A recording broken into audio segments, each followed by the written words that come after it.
gonna start with my Post-it note. Just simply because it's what I have out for my stamping. I do feel like the Memento Tuxedo Black works the best with Copic markers and you don't see it bleed. So I'm going to stamp him close-ish to the edge because I want to make sure I get that adhesive portion of my Post-it note. Take him, and then so you can see there's adhesive under his body. Now there's not up here under his head, but so the trade-offs to using a Post-it note for something small. So I'm going to go ahead and fussy cut him.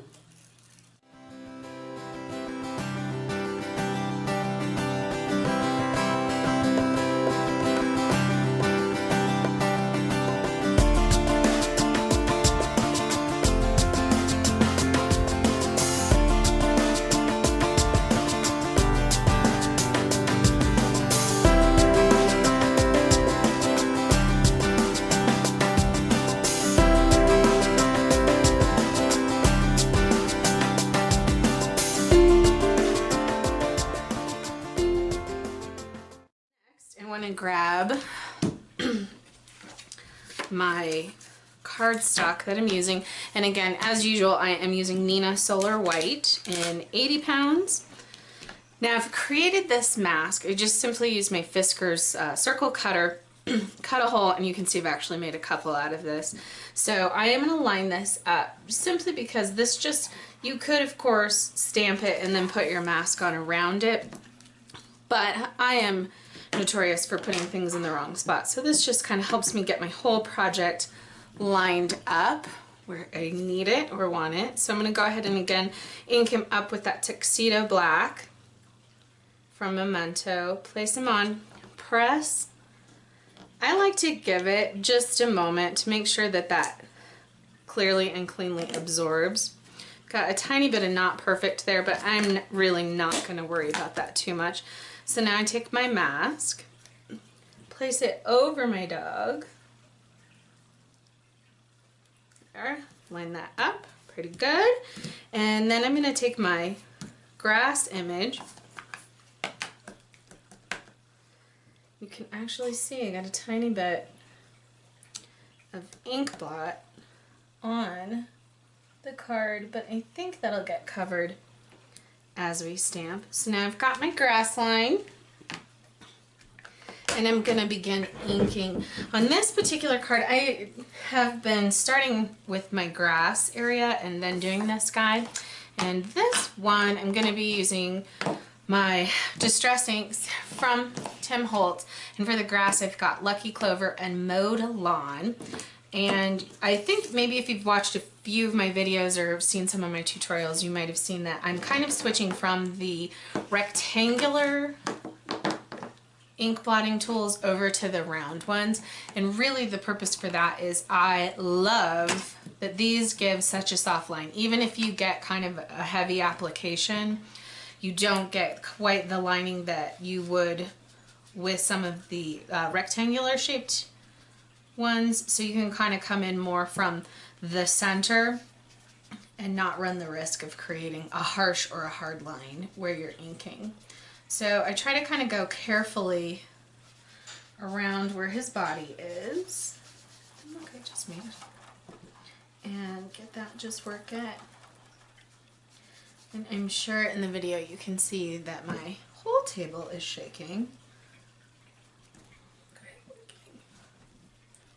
And I'm going to go ahead and just get that. So I've pretty much got the Lucky Clover on there as I want it. It may come back on because of course we can really soften the color line up a lot. So Mowed Lawn, just kind of want to keep this around the edges for this particular look. Again, got his little paws. And then back again. So again, that was the Mowed Lawn, and then just a little bit of the Lucky Clover back in the middle, kind of soften that all up. I really do like this Lucky Clover color. Okay, easy enough. And then now we want to work on the sky. And for this sky, I'm gonna start with a Little Mermaid Lagoon and then add some blueprint sketch. Now, I have been finding that the blueprint sketch is very, very intense. So for this one, I will try to make that a little bit softer. So again, I'm gonna come over his body, kind of starting in my mask and working off. And yep, right in there. Making sure I kind of get, I'm kind of taking that grass line as a suggestion. And coming in. Got a little bit of a hard line on that one.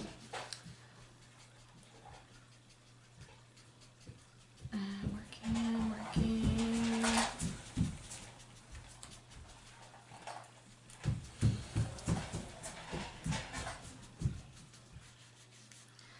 And then go ahead and switch over to the blueprint sketch. Excuse me. And I really just want kind of a soft darkening around the edge. And as I said, this, yep, see there it goes. It's like pretty intense.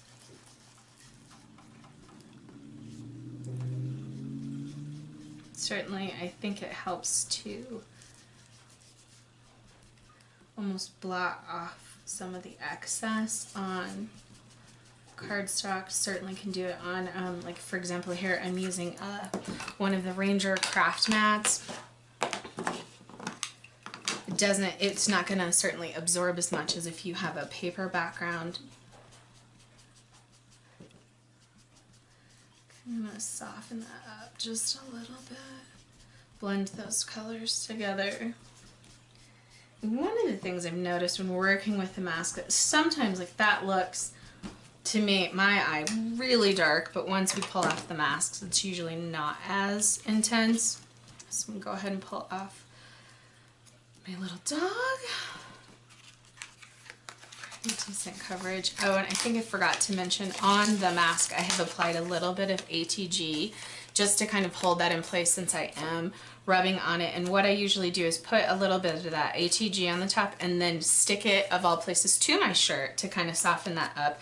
You can see it's left a tiny bit of residue on here, and you can just rub that off with your fingers, but I actually really like to use this adhesive removing tool because I feel like it doesn't leave any smudges. For example, I mean, I know I have ink on my hands, and if I kind of rub on this, it's really possible that I would leave some ink behind. So now we have our little guy with our blue sky background and our green grass, and today I'm going to color this with my Copic markers. I'm going to do an E30, E33, E35, E37, and then I actually have this E29 that I'm just going to use for the very tip of his nose. So I'm going to go ahead and start coloring that.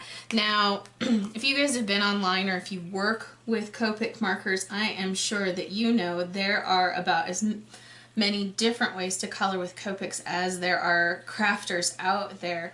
And I am not always super consistent with using the same method on every stamp. This particular one, I have really felt like he benefits from kind of an all-over base color, helps the colors to blend. I don't always do that, but for this little guy I will. So again, here I'm working with my E30. There's my cat. And I have to say, I love, love, love, love Copic markers. I have quite a collection. As anybody who's worked with these, I think you kind of find yourself buying more and more, and there's certainly a lot of great vendors out there are carrying these locally at different hobby stores, and I encourage you to use coupons and sales, because the more you do that, the more you can buy, which I'm always advocating when it comes to markers. So now, working with E33, just gonna kind of go in and start to add the darkening up of my area. This first kind of layer, I don't always worry about it being super perfect because it just kind of gives me an idea. Really, that second and third passes of each color, that'll be where we start to see the blending. So now onto the E35. Kind of just, I think you can see where I'm adding this color. And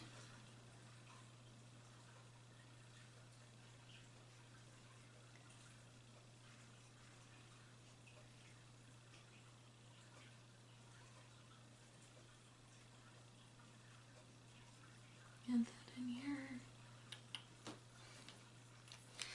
And then now onto my darkest area, and this is E37.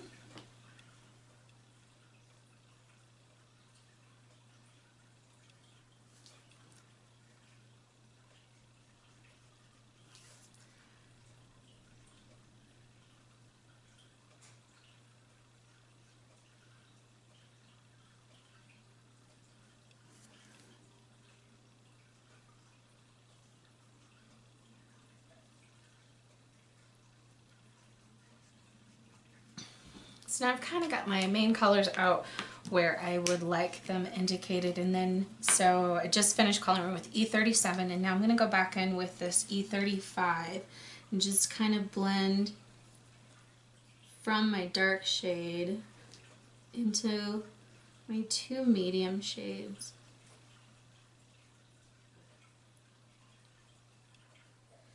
And mostly I've found kind of with this particular one, because this is not a really big stamp, there's not a lot of surface area, you do kind of mostly end up covering up kind of that base tone.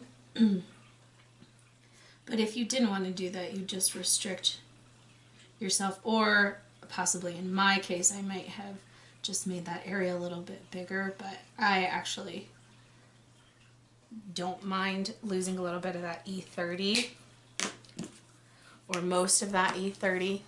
And now coming back to the E33, blend that in. Okay.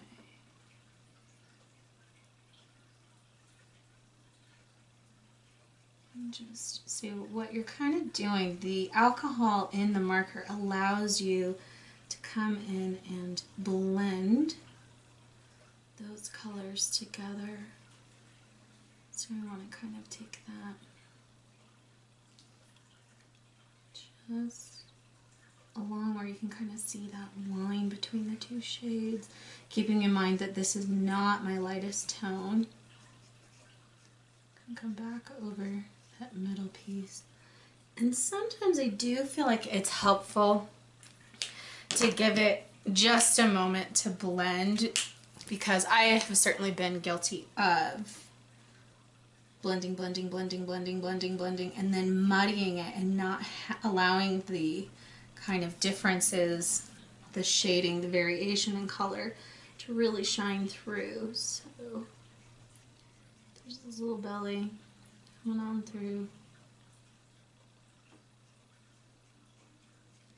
And I feel like sometimes, for example, this particular color, the E30, I'm calling bisque, I feel like that has a tendency to really move some of these other colors around more than I see with some of the other shades, which you would expect them all to kind of work the same, but I found that they don't always.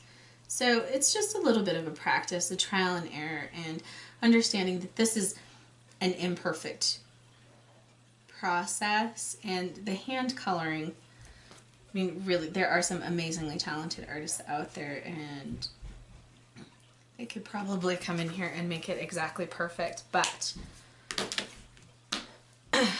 here he is, coming in with my E29, which they're saying is burnt umber.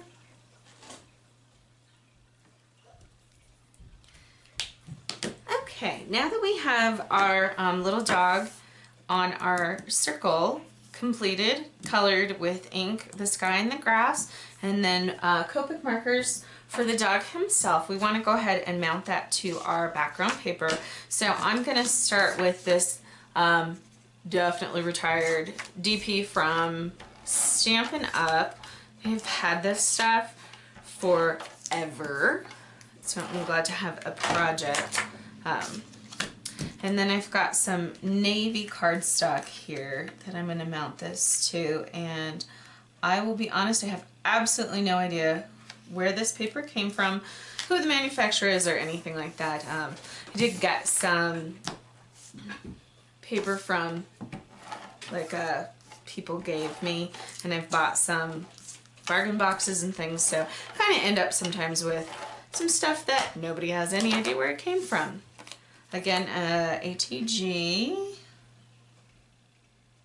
Go ahead. There he is. And now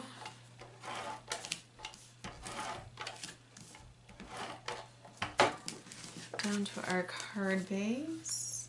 So I just have 8 more of these to do, and then I have to actually write the thank you cards. But that's it for this card process today. Again, thanks guys so much for joining me, and hope to have some more tutorials up for you guys soon. Thanks.